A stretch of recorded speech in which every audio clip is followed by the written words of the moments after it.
Welcome to Learn Commerce PU online classes.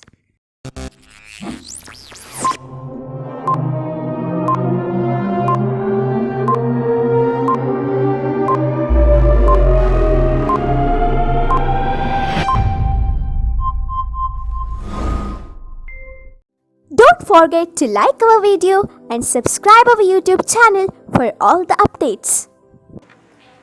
Hello everyone, welcome to Christ King online classes. Today I am going to see the chapter that is quantity index number. Okay, in the last class we studied weighted aggregative price index number. In this class we are going to study weighted aggregative quantity index number. What is the difference between weighted aggregative price index number and weighted aggregative quantity index number? Okay, to construct weighted aggregative price index number, quantities are taken as weight, and to construct aggregative quantity index number, prices are weighed. Okay, let us see one by one. Okay, now see here weighted aggregative quantity index number. Today we are going to see. Okay, now to construct weighted aggregative price index number, the formula is P naught 1 is equal to summation P1 divided by P naught into 100. Now, how to construct aggregative quantity index number? Similarly, that is Q naught 1 is equal to summation Q1 divided by summation Q naught into 100. Okay. Under weighted aggregative last case price index number, the formula is summation P1 Q naught into 100 divided by summation P naught into Q naught into 100. Here, Q naughts are taken as weight. Similarly, to construct last year's quantity index number, the formula is summation PQ1 P naught into 100 divided by summation Q naught into P naught P naught. Here, P naughts are taken as weight. To construct last year's quantity index number, P naughts are taken as weight. So, the formula of last year's quantity index number is, that is summation P1 Q1 P naught divided by summation Q naught P naught into 100. So, what is the difference between last year's price index number and last year's quantity index number? The difference is, here all the Q's are replaced by P and all the P's are replaced by Q. Similarly, the next method is past case quantity index number. Here current year price is taken as weight. So the formula of last year's quantity index number is summation Q1 P1 divided by summation Q naught P1 into 100. Okay, next, Marshall's Edgeworth quantity index number. Here weights are arithmetic mean of or average of base year price and base year current. So multiply and divided by average of base year price and current year price. And now here 2 and 2 get cancelled. The remaining terms are summation Q1 into P naught plus summation Q1 into P1 divided by summation Q naught into P naught plus summation Q naught into P1 into 100.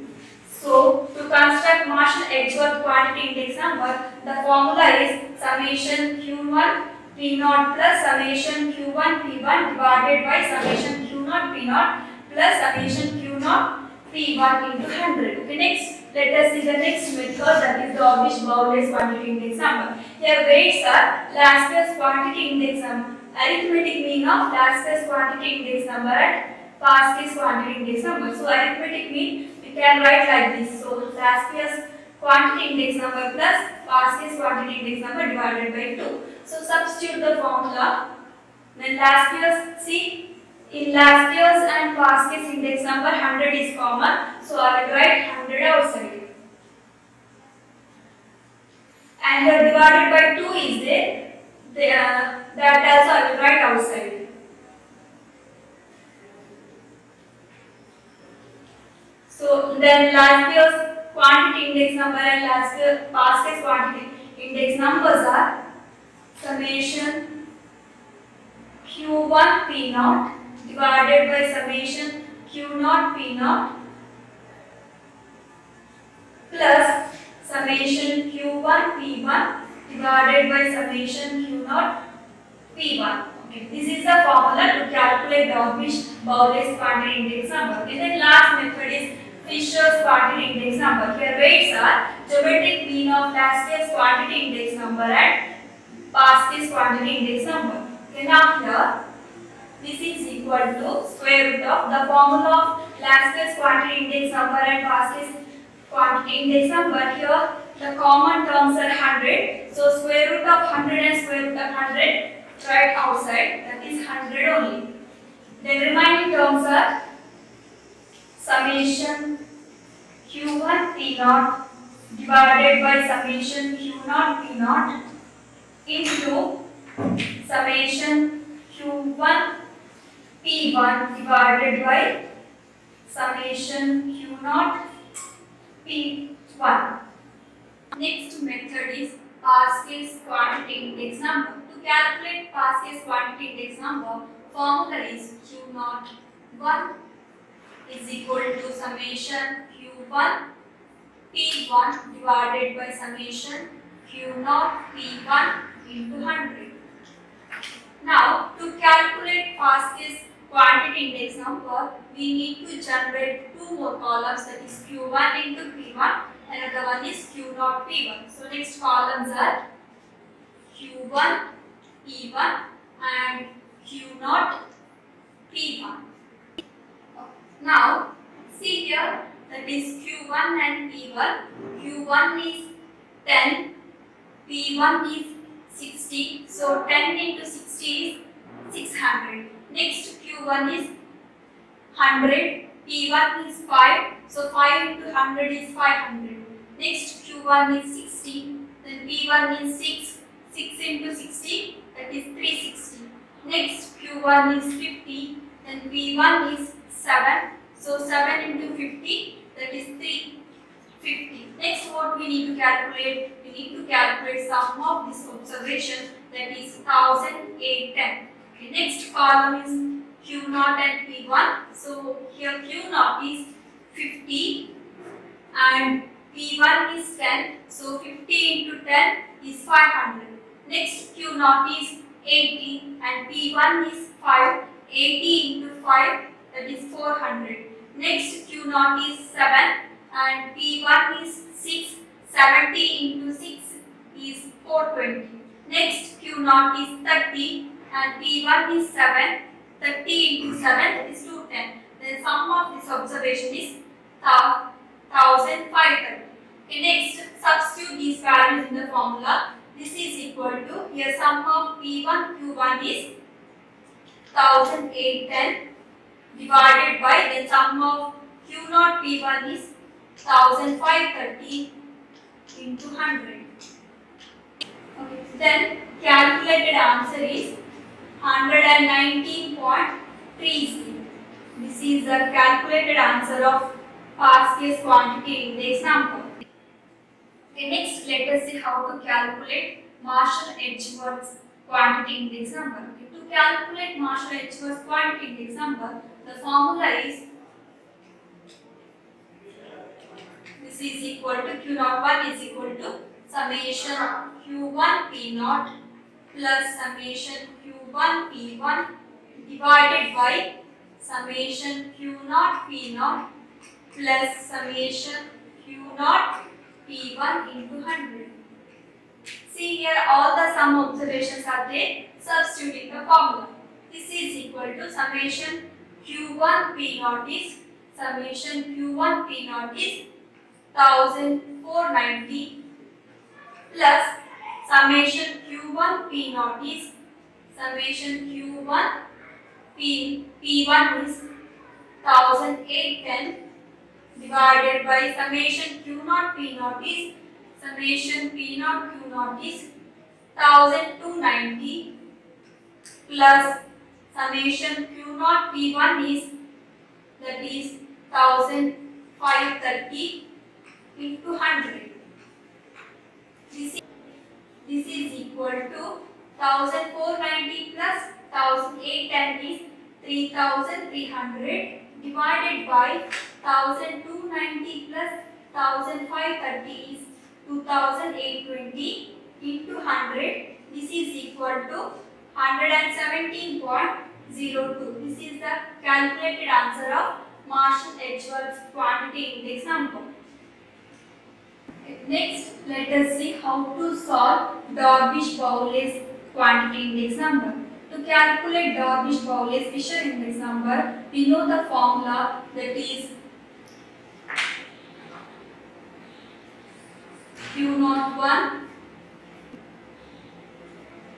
dP is equal to half into Laspey's quantity index number plus Parskey's quantity index number. Okay, we already got the value Laspey's quantity index number, that is the 150.5 plus Parskey's quantity index number. Calculated answer is 119.3 divided by these two. This is equal to, we get the final answer, that is 117.3. The next method is Fisher's quantity index number. To calculate Fisher's quantity index number, then formula is Q01 is equal to square root of Laspey's quantity into Parskey's quantity index number.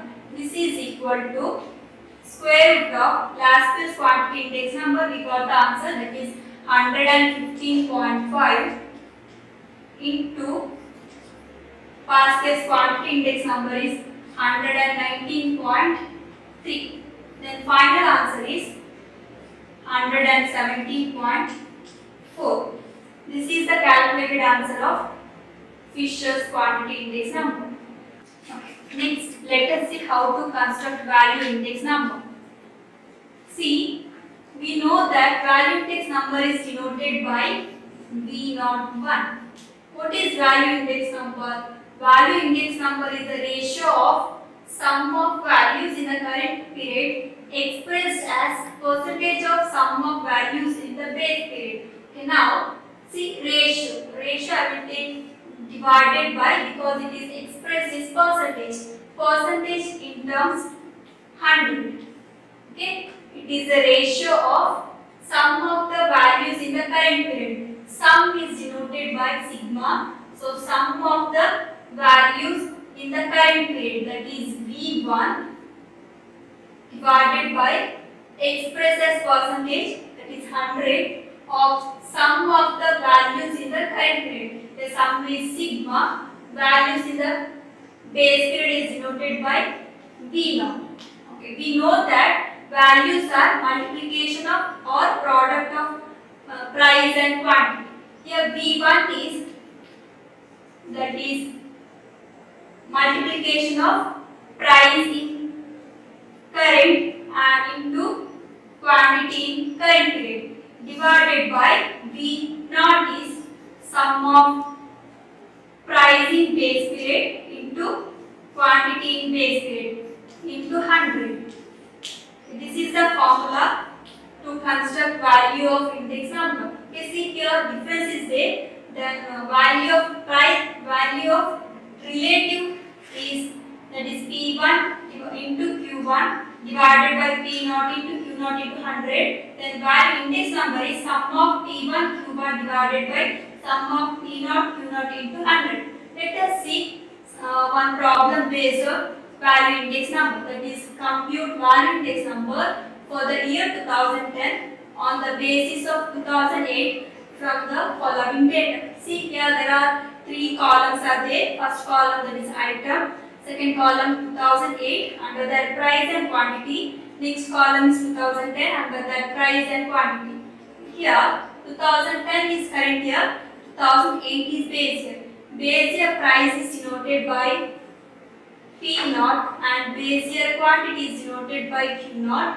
Then current year price is denoted by P1, current year quantity is denoted by Q1. Next, based on our formula, we need to generate two two more columns, that is P1 Q1 and P0 Q0. Okay, next columns are P0 Q0 and P1 Q5. Now see here, P0 is, first observation of P0 is 9 and Q0 is 10. So 9 into 10 is 90. Next P0 observation is 10, Q0 observation is 9. 10 into 9, that is 90. Next P0 is 7, Q0 is 8. 7 into 8 is 56. Next P0 is 15, Q0 is 8. 15 into 8, that is 120. So sum of this answer is, that is sum of P0 Q0 is 356.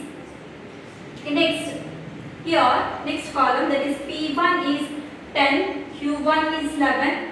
10 into 11, 110. Next P1 is 11, Q1 is 10. 11 into 10, 110. Next P1 is 8, Q1 is 10. 8 into 10, that is 80. Next P1 is 15 and Q1 is 8. So 15 into 9, that is 120. So sum of P1 Q1 is 404. Okay, now I will substitute these values in the formula. Here formula is sum of P1 Q1 divided by sum of P0 Q0 into 100. Okay, I will substitute. Sum of P1 Q1 is 404 divided by sum of P0 Q0 is 356 into 100. Then final answer is 113.4. This is the final answer to value index number.